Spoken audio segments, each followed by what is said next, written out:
నమస్కారం. Welcome to our channel. నేను మీ పద్మావతి. ఈరోజు మనతో పాటు ప్రముఖ ఆధ్యాత్మికవేత్త మరియు న్యూమరాలజిస్ట్ శ్రవంతి గారు ఉన్నారు. ఆవిడతో మాట్లాడి మరిన్ని విషయాలు తెలుసుకునే ప్రయత్నం చేద్దాం. మీరు కూడా చూసేసేయండి కంప్లీట్‌గా. నమస్కారం మేడం. నమస్తే అమ్మా.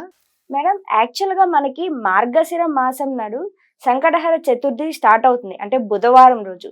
మరి ఈ సంకటహర చతుర్థి రోజు మనం విశేషంగా ఏ విధంగా వినాయకుడిని పూజించుకోవాలి అండ్ దాంతో పాటుగా న్యూమరాలజీ ప్రకారం మనకి ఏ నెంబర్స్ మనం తీసుకోవడం వల్ల పూజ ఫలించే అవకాశం ఉంటుందంటారు?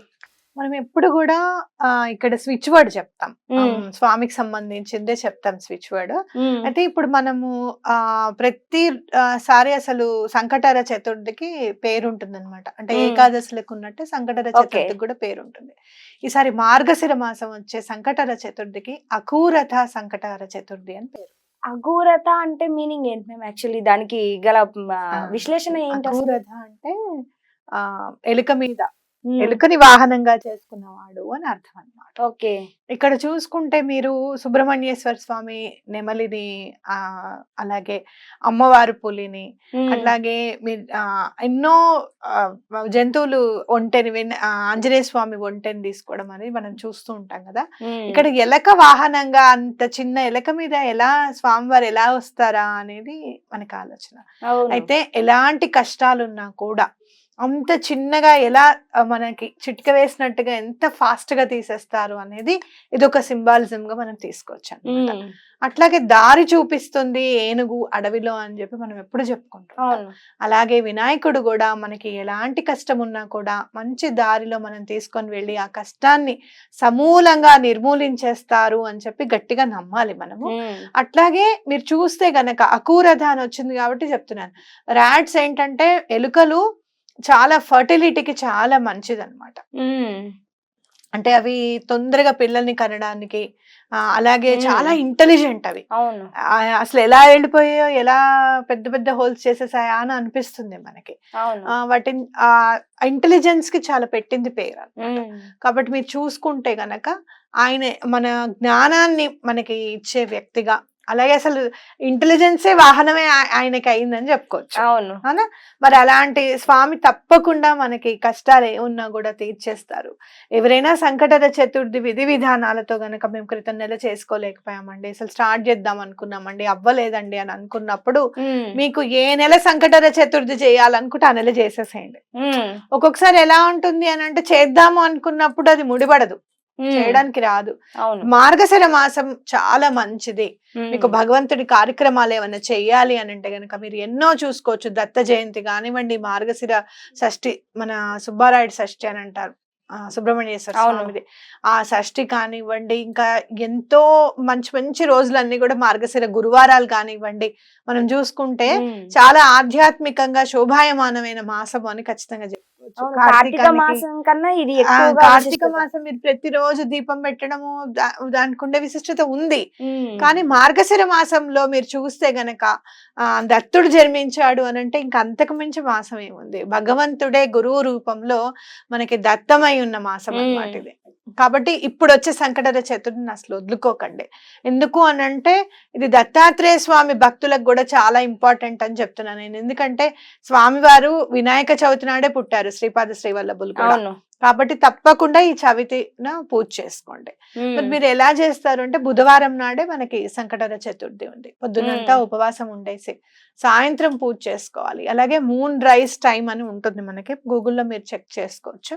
అలా మూన్ రైజ్ అయిన తర్వాతనే మనం ఉపవాసాన్ని వదలాలన్నమాట. పూజ అంతా సాయంత్రం చేసుకొని పూజ అంతా చేసుకొని పారణ చేసుకోవాలి.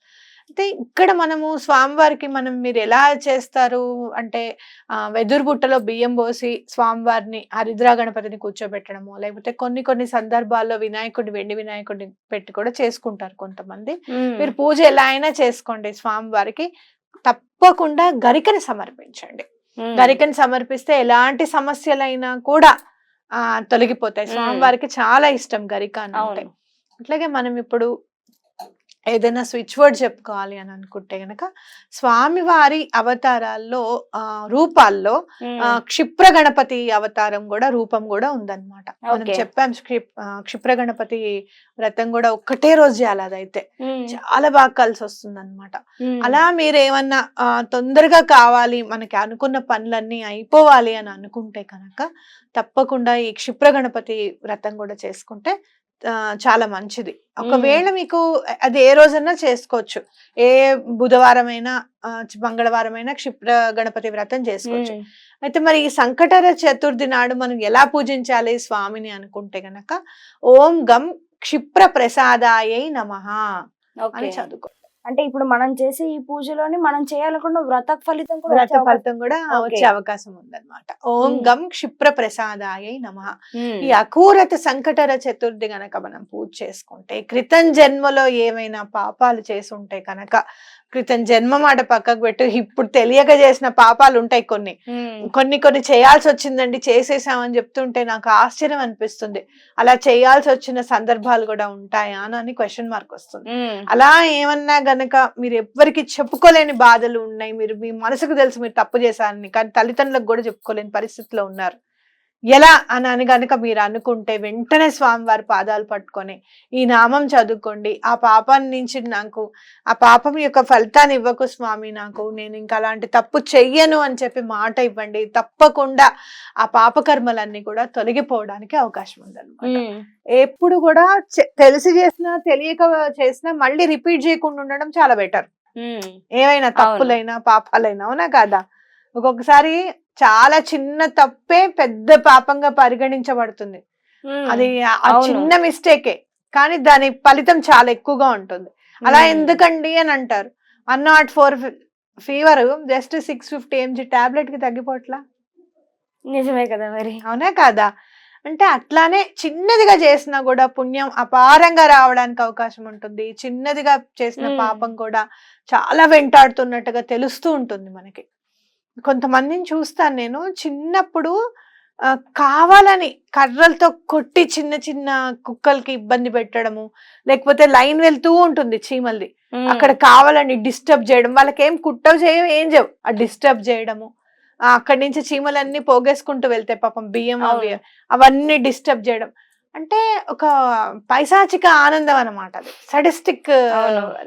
అది అవసరం లేదు ఆనందం అనుభవించడం, కానీ చేస్తూ ఉంటాం. ఇట్లాంటివి గుర్తు చేసుకున్నప్పుడు నాకు బాధ అనిపిస్తుంది, నేను ఎందుకు అలా చేశానో నాకు తెలియదు అని చెప్తూ ఉంటారు కొన్ని. అట్లా మా అమ్మని మా నాన్నని అనవసరంగా బాధ పెట్టానండి, వాళ్ళు ఉన్నప్పుడు నేను మాట అనేసాను అని నన్ను వెంటాడుతోందని చాలా మంది చెప్తూ ఉంటారు. అలాంటివి ఏమున్నా సరే మీ మనసులో, స్వామి ఈ కష్టాన్ని, ఈ బాధని నా మనసులోంచి తొలగింపచేయి అని చెప్పి ఖచ్చితంగా దండం పెట్టుకోండి. అలాంటి మానసిక అశాంతుల నుంచి కూడా మీకు చక్కగా శాంతి అనేది లభించేటట్టుగా వస్తుందండి. మరి ఏ ప్రసాదాన్ని మనం అర్పించాలంటారు అసలు వినాయకునికి? స్వామివారికి ఎప్పుడు కూడా లడ్డూలు అంటే చాలా ఇష్టం. మీరు చున్నబుంది లడ్డు ఇంట్లో చేస్తే మంచిదే, ఇంకా బయట కుదరలేదు అని అంటే మంచి షాప్ లో తెచ్చి పెట్టడం అనేది తప్పదు ఈ రోజుల్లో. పరిస్థితుల ప్రకారం అయితే మాత్రం మీరు చక్కగా మడిగట్టుకొని చేయడము అని అంటే ఇంకా చాలా విశిష్టమే, ప్రాసెస్ చక్కగా చేసుకోవచ్చు. ఆ లడ్డూలు పెడితే చాలా మంచిది. అలాగే నేను చాలా సందర్భాల్లో గోధుమ పిండితో చేసిన లడ్డూలు పెడితే కూడా స్వామివారికి చాలా ఇష్టం. లేదు అంటే ఉండ్రాళ్ళు ఇష్టం స్వామివారికి. ఓకే, అలా చేసి పెట్టండి. తప్పకుండా మీరు ఏం చేస్తారు అని అంటే 11, 21, 5 అలా పెట్టండి. బేసి సంఖ్యలో బేసి సంఖ్య ఎందుకంటే నెక్స్ట్ చేయడానికి కంప్లీట్ చేయడానికి అవకాశం అన్నమాట. ఓకే, ఇప్పుడు నువ్వు 2వ అడుగు వేయడానికి, ఇప్పుడు ఒకటి వేసావు 2వది వేసేసావు అయిపోయింది అని అనుకుంటాం. 3వ అడుగు వేసిన తర్వాత కదా 4వది వేయాలనిపిస్తుంది. అవును. అందుకని ఎప్పుడు కూడా మన సనాతన ధర్మంలో ఎక్కువగా ఆడ్ నెంబర్స్ కి, ఆడ్ అనేసరికి మనం ఆడ్ అనుకుంటాం, అది కాదు. ఓకే, ఆడ్ కాదనమాట. ఎందుకు అని అంటే బేస్ సంఖ్య సరి సంఖ్య కాకుండా బేస్ సంఖ్య ఉండాలి. ఎందుకంటే ఇంకోటి మళ్ళీ స్టార్ట్ చేయడానికి అవకాశం అన్నమాట. ఓకే, దానికి ఎక్కువగా అవకాశం. అందుకనే 108 అంటే 9 మళ్ళీ చూడు, అది కూడా ఆడ్ నెంబర్, బేస్ సంఖ్యనే. అవునా? అట్లా సరి సంఖ్య ఉంటే సరిగా అయిపోయింది అని అనుకుంటాం అన్నమాట, క్లోజ్ అన్నమాట. ఇంకా అలా ఉండకూడదు కదా ఎప్పుడు కూడా. పునాది ఉండాలి ఖచ్చితంగా, ఒక అడుగు ముందు ఉండాలి చేయడానికి అని చెప్పి, అందుకని వేరు సంఖ్యని ఎన్నుకుంటాం. Okay.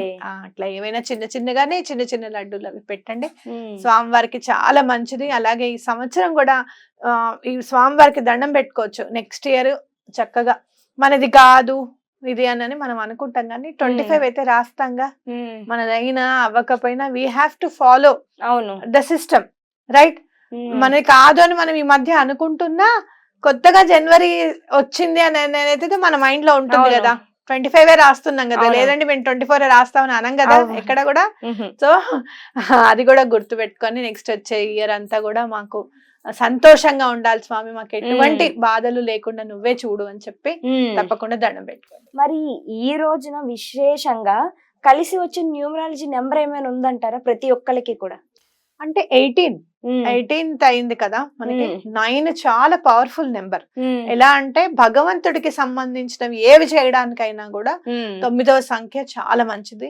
And more over in numerology 9 is called as a God's number, భగవంతుడి నెంబర్ అన్నమాట. ఆయన చూస్ చేసుకున్నారు 9 ని. సో మీరు 9 చూసుకుంటే ఇంకా చాలా అన్ని తెలిసినవి, 9 ఏం చేసినా 9 గానే మిగిలిపోతుంది అని చెప్పి. ఓకే, సో మీరు అది గుర్తు పెట్టుకొని చక్కగా 9వ నెంబర్ కలిసి వచ్చింది కాబట్టి తప్పకుండా ఇది మనం ఈసారి మనం యాడ్ చేసుకుంటే కూడా 8 నెంబర్ వస్తుంది 2024. అవును, సాటర్న్ కి పూజ చేయడం చాలా ఇష్టం. సాటర్న్ కి ఎప్పుడు కూడా మనం చెప్పుకోవచ్చు అన్నమాట. చాలా చక్కగా వివరణ ఇచ్చారు. దాంతో పాటుగా విశేషంగా వ్రతాన్ని కూడా మనం ఈ పూజలో కలుపుకునే అవకాశం, ఒక నావ స్తూపాన్ని అయితే మనకు అందించారు. నిజంగా ధన్యవాదాలు.